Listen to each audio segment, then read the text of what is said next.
this video, I'm going to be telling you everything you need to know about applying for a Canadian study permit. I'm going to answer all the questions that I had while I was applying for my study permit, and hopefully these are helpful to you as well. I used a bunch of videos when I was applying for mine, like 2 years ago. I just applied for an extension, so I have everything fresh in my mind. I'm going to tell you everything I added to my application that made it, I would say, better, because I did get denied the first time and then approved the second time. To start off, I'm just going to give you some very basic background on my immigration history. So I'm Angolan and I grew up in South Africa, so I went to school there. I was an international student in South Africa for about, I'm going to say 12 to 15 years I was there. So I did that, and now I'm studying in Canada.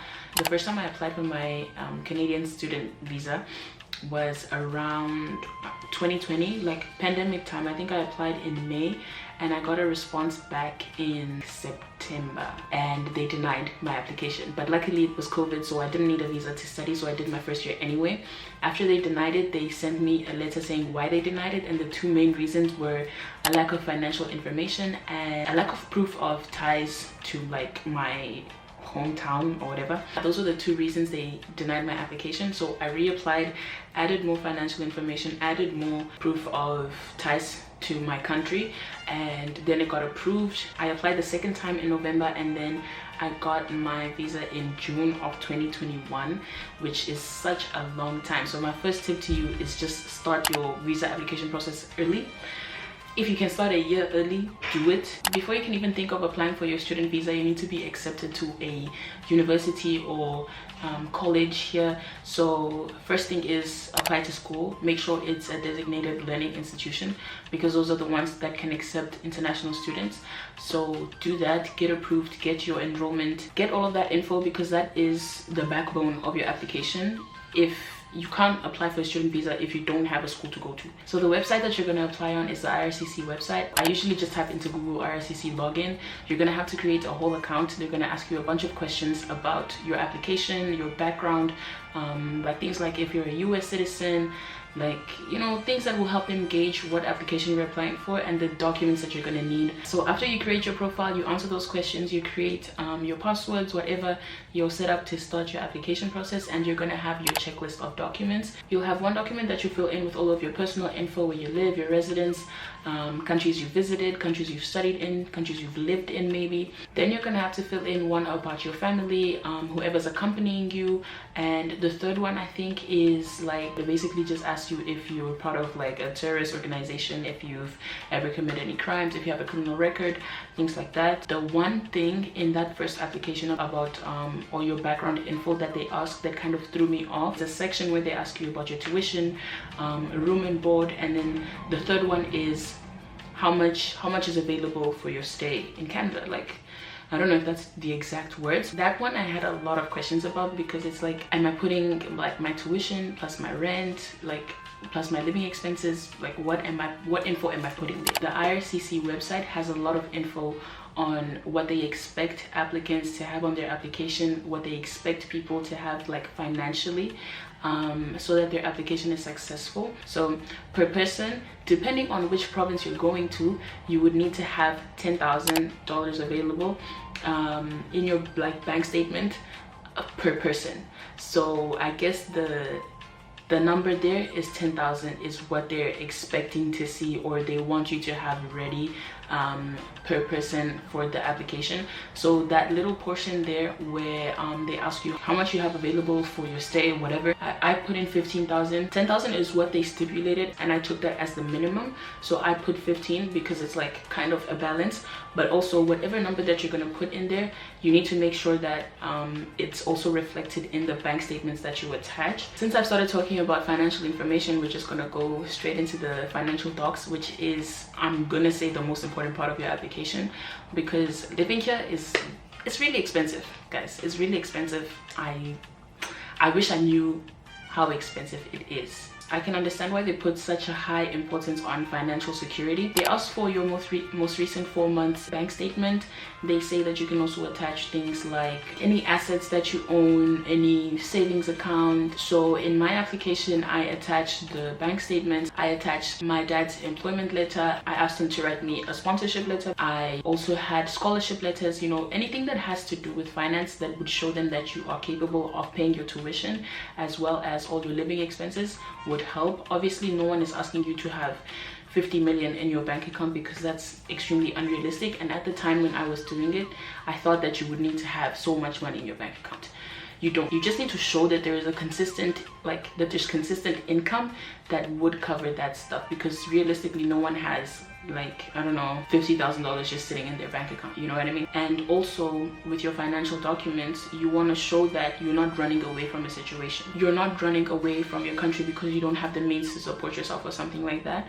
Which brings me into proof of ties. Proof of ties basically just means you need to prove to them that you're not going to come into Canada and then stay here for the rest of your life and let your visa expire and everything like that. So with my financial information, I also submitted info that showed that I have a house back home, and that's where, like, that's my family home, just showing that I have a place to stay and a house to stay at in Angola. So I added something like that, and I also had a letter of explanation, which basically just gives you the opportunity to, like, talk to the immigration officer that is going to be looking at your application, so, like, and communicate with them and kind of bring your application together, because you're submitting a lot of different documents. For someone reading that, a lot of those things are just numbers and words and everything, but if you write a letter of explanation, it ties everything together and it kind of tells a story as well. I had a letter of explanation with my application. It's not necessary, but it is advised, especially if you're coming from, like,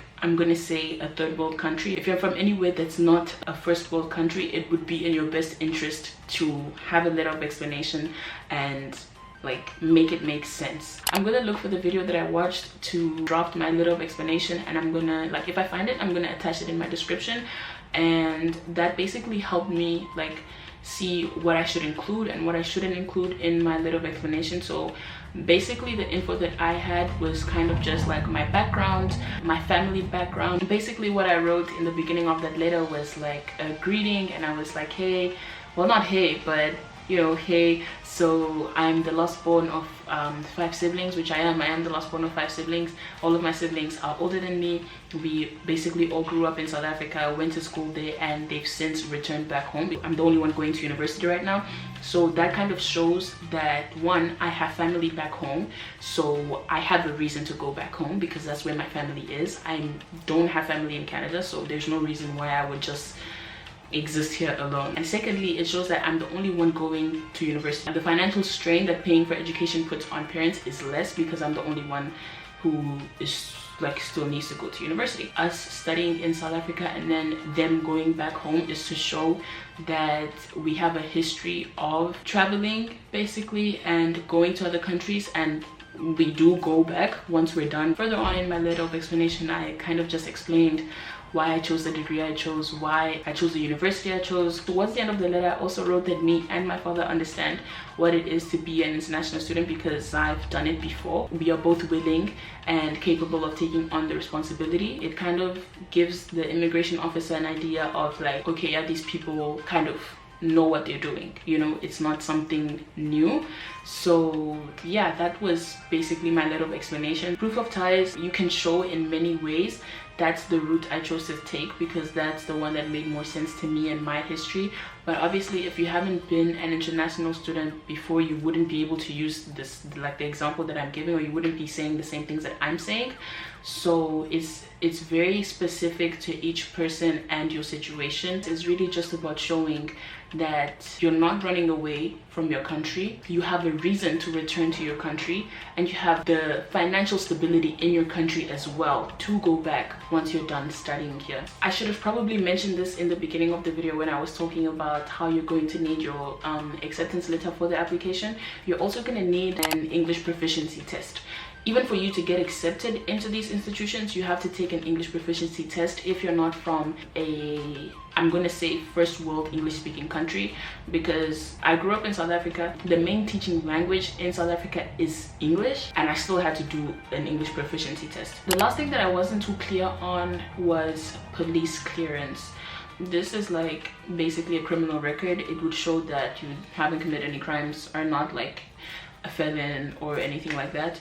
So I did attach one of those. I got one because I'm an Angolan citizen. I got one from back home and I attached it to my application, and I'm not sure if it's necessary or not, but I did it anyway because when I applied I was over 18 already. Honestly, you would rather give them a little bit more information than not enough, because that's what I did the first time I applied and it got denied, and then I had to apply all over again. It's like doing another application all over again, so you have to pay all over again. As for the application fees, which I didn't touch on in the beginning of this video, the application itself isn't too expensive. It's about 150 Canadian dollars. I think that's including biometrics.